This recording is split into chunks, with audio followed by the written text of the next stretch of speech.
موسى عيسى الخليف من قرية صغير جزيرة ناحية الكسرة.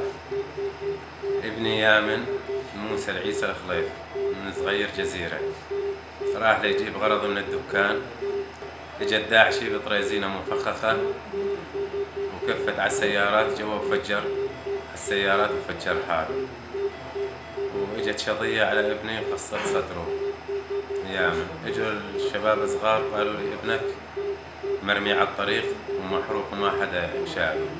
جيت انا شغلت سيارتي وجيت بسرعة انا واخوي، لقيت اخوي شايل يدور حدا يسعف وما في حدا، ناس انهزمت من الانفجار من شدة الانفجار، واخذته دغري صدره مفتوح وقلبه ينبض برا مع رئتين مبين من الجرح، من عمق الجرح مبين.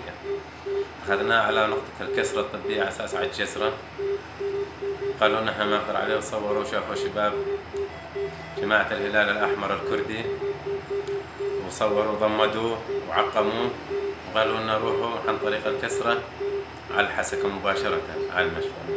جينا من طريق الحسكة على الحسكة من عند طريق الكسرة، مرينا على نقطة طبية تبع أبو خشب، حطوه بسيارة الإسعاف بالأمبولانس وعلقوا له سيروم، وجينا دغري على المشفى عند مشفى عصام بردي، وقام الشباب بالواجب هنا الدكاترة والشباب حالة إسعافية، وكان قلبه لساته يحكي وإحنا مشغولين ومتابعينه ينبض.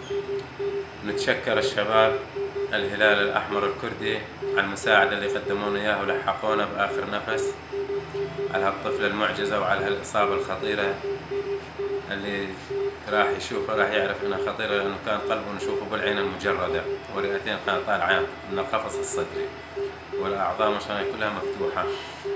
أنا اسمي بهاء هلال من إدارة الهلال الأحمر الكردي بمحافظة الحسكة. نحن نقوم بتقديم المساعدات للأخوة المواطنين. نحن متواجدين في نقطة أبو خشب، نقوم بتقديم الإسعافات الأولية وإنقاذ الأخوة المواطنين الواردين من محافظة دير الزور.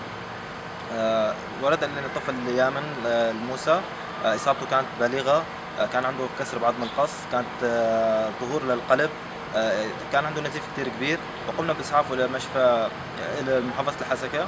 كذا مشفى لم يقم باستقبال نتيجة الإصابة البالغة اللي كان تعرض لها الطفل يامن، أو في الأخير مشفى عصام استقبل الطفل وهو يتلقى الآن العلاج في مشفى عصام بردي. أشكر الهلال الأحمر الكردي وأشكر الشباب الذي إسعفوني، أشكرهم.